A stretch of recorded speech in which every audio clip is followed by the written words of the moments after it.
যারা কখনো ব্যর্থ হয় না তারা আসলে বিজয়ী নয়, বিজয়ী তারা যারা কখনো হাল ছাড়ে না। এপিজে আব্দুল কালাম।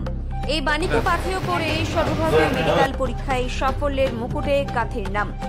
কাথে ৮ নম্বর ওয়ার্ডের বাসিন্দা স্বপন জানা ও লাভলি পাল জানার সন্তান সৌধার্য জানার সাফল্যে গর্বিত বাবা মা থেকে পরিবার পরিজন আত্মীয় স্বজন এলাকাবাসী ও বিদ্যালয় কন্টায় মডেল ইনস্টিটিউশনের শিক্ষক শিক্ষিকা এবং ছাত্রছাত্রীবৃন্দ। পিতা স্বপন জানা কাথি ৩ ব্লকের বনমালী চট্টা উচ্চ বিদ্যালয়ের রসায়ন বিভাগের শিক্ষক, তার মা শিক্ষিকা। সৌধার্য কাথি মডেল স্কুলের ছাত্র। উচ্চ মাধ্যমিকে ভালো রেজাল্ট করার পর তৃতীয়বারের প্রচেষ্টায় এই সাফল্য। ২-১ বন্ধু গতবারে সাফল্য লাভ করেছিল, তবু সে হতাশ হয়নি। নিরলস প্রচেষ্টা চালিয়ে সাফল্য পেয়েছে। সে বছর খুব কাছে গিয়েও সফল হতে পারেনি। মনের মধ্যে সুপ্ত ইচ্ছাকে বাস্তবে রূপদান করার ক্ষেত্রে পরিশ্রম একমাত্র পথ ভেবেই লড়াই করেছিল। সর্বভারতীয় র্যাঙ্কে 2211, 20,211 রাজ্যের মেধা তালিকায় থাকবে বলে আশা ব্যক্ত করে সৌধার্য।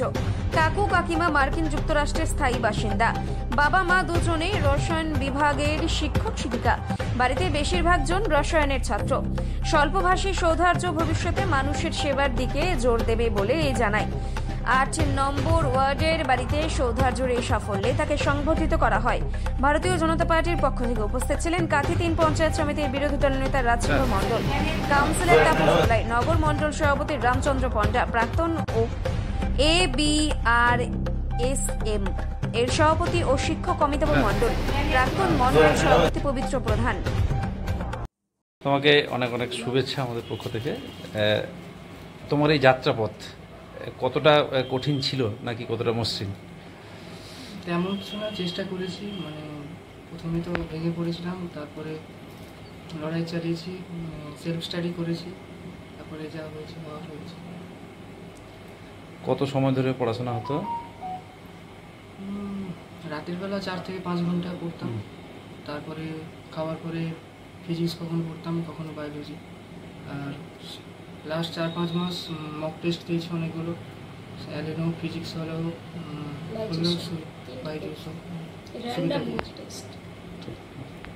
কথা আছে। মানে যদি ফিউচার মানে সর্বভারতীয় ব্যাপারটা তো আমাদের মতো সাধারণ ঘরের ছেলে মেয়েরা সত্যি কথা বলতে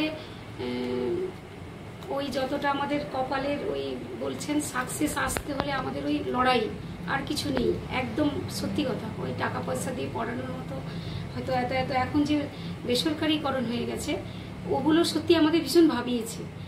এমনি লড়াইতে নিশ্চয়ই হয়তো পড়াশুনো ভালো, যেহেতু ওরা 95-98% নম্বর পেয়ে এসছে মাধ্যমিক এইচএস, ওটা পাবে কখনো আশা আমরা আছে একটা যেহেতু তার ভিতটা শক্ত ছিল, পাবে কখনো। কিন্তু কিছু কিছু জিনিস আছে যেটা আমাদের চোখ দিয়ে দেখিয়ে দিয়েছে। গতবারের রেজাল্ট যেভাবে কাট অফটা বেড়ে গেল, তাতে আমরা সত্যি মানে শুধু হতাশা না, আমরা হয়তো একটা ডিপ্রেশন রোগী হয়ে গেলাম। মানে কি করব, ছেলেকে কি করে, সন্তানকে কি করে এগোবো, নিজেরা বেঁচে থাকবো কি করে, এক বিরাট লড়াই। তবু মানুষ আশেপাশে অনেক কথা বলবে, 2 বছর 1 বছর এটা, কিন্তু কোনো কিছু জায়গায় পৌঁছতে হলে যেমন আমরা বলেছি যে স্বামীজি বলেছে এগিয়ে যাও, আর সাকসেস আসা পর্যন্ত মাঝে মাঝে কান বন্ধ রাখো, বাইরে কে কি বলবে। তোমার লক্ষ্যে যতক্ষণ না পৌঁছচ্ছ, তোমার পরিশ্রম, তোমার অধ্যবসায় এগুলো চালিয়ে যাও, তুমি ঠিক পৌঁছবে। ঈশ্বর আছে তো, ওই একটি মানুষই আমাদের সত্যি পথ দেখিয়েছে। মানে ওই আস্থা নিয়েই আছি আমরা এখনো। বাকি দিনগুলো ওই পথ, উনিই পথ দেখাবেন। নিশ্চয়ই গতবারে ভাগে ছিল না বা হতো না, হয়তো সেবারে হলে আমরা হয়তো স্টেট কোটা পেতাম, কিংবা অনেক হয়তো পিছিয়ে পড়া কলেজ পেতাম, কোথাও একটু ডিস্ট্রিক্ট কলেজ পেতাম।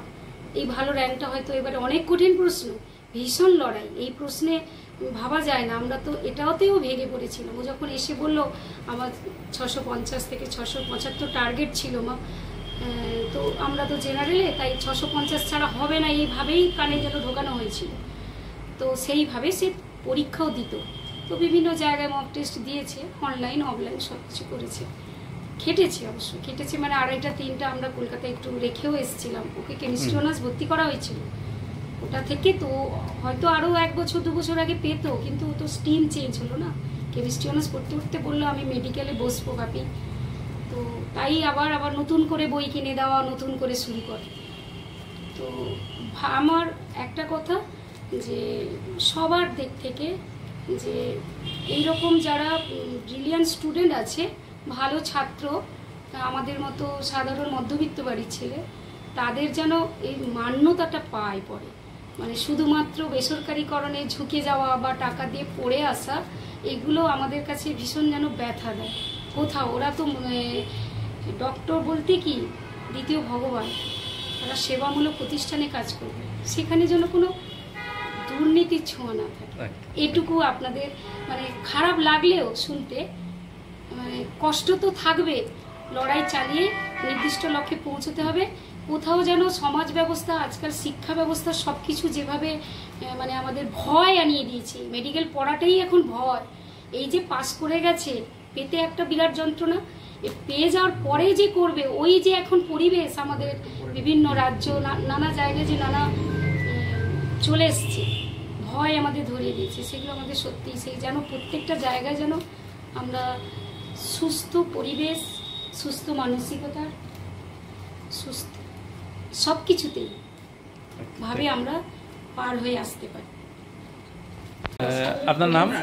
আমার নাম স্বপন কুমার জানা। যে ছেলের এই সাফল্য কি বলবেন আজকে? আমি খুব গর্বিত, ছেলের সাফল্যে সবারই আশীর্বাদ আছে। ছেলে খুব কষ্ট করে পড়াশোনা করেছে, প্লাস সমস্ত শিক্ষক, আত্মীয় পরিজন সবারই আশীর্বাদ ওর উপর বর্ষিত হয়েছে। আর সবচেয়ে আনন্দের বিষয়, আমি বঞ্চনা হাই স্কুল রসায়নের শিক্ষক, আমারই বিষয়ে পেয়েছে 100% পেয়েছি, আর বায়োলজিতে পেয়েছে 99.99%। ফিজিক্সটা খুব হার্ডেস্ট প্রশ্ন হয়েছিল, সেটা 94% পেয়েছে। বলছি এরকম একটি জায়গায় উত্তীর্ণ হওয়ার ক্ষেত্রে মানে কতটা স্ট্রাগল ছিল, কতটা সময় দিত, আপনারা কিভাবে গাইড করতেন? গাইড বলতে, যেহেতু আমি রসায়ন শিক্ষক, ওটা ফুললি গাইড করতাম। আর কিছু শিক্ষক গৃহ শিক্ষক ছিল, আর নিজে সেলফ স্টাডি করেছে, প্রায় রাত্রেও 1:30-2টা পর্যন্ত পড়তো।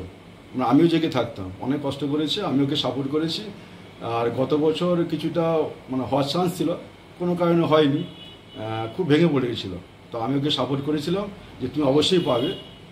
সেটাও লড়াই চালিয়ে গেছিলো, সাকসেসটা অবশেষে এসেছে। সাফল্য নিয়ে কি বলবেন? কি কারা কারা মূলত পেছনে উৎসাহ রয়েছে? উৎসাহ হয়েছে আমার থেকে তার মায়ের ভূমিকা বেশি। যদিও আমি পড়িয়েছি, কিন্তু মা তাকে এসে সার্বিকভাবে সে গাইড করেছে আর কি। মায়ের ভূমিকাটা বেশি, আর বেশি বাসে মায়ের সঙ্গে কাটাতো, মায়ের সঙ্গে আর কি। এমনি হবি কি ছিল? কি হবি ছিল, ও যে হবিটা ছিল, ও আমার বিষয় নিয়ে তোমার হচ্ছে ওই অনার্স মাস্টার ডিগ্রি করবে, রিসার্চ করবে। যেহেতু ওর কাকু আর কাকিমা আমেরিকা থাকে, ওরা হচ্ছে সায়েন্টিস্ট, তারাও কেমিস্ট্রি সাবজেক্ট। এমনি খেলাধুলা বা বই পড়ার ক্ষেত্রে মানে গল্পের বই? ও না, আগে ও ছোটবেলা একটু গান বাজনা করতো, তবলা শিখেছিল, হারমোনিয়াম বাজিয়েছিল। হ্যাঁ, তো বই একটু কম পড়াশোনা করে, নিজস্ব স্টাডি বইটা পড়াশোনা করে, এমনি বাইরের খুব বেশি পড়াশোনা করে না। খেলাধুলাটা ভালো আছে, কিন্তু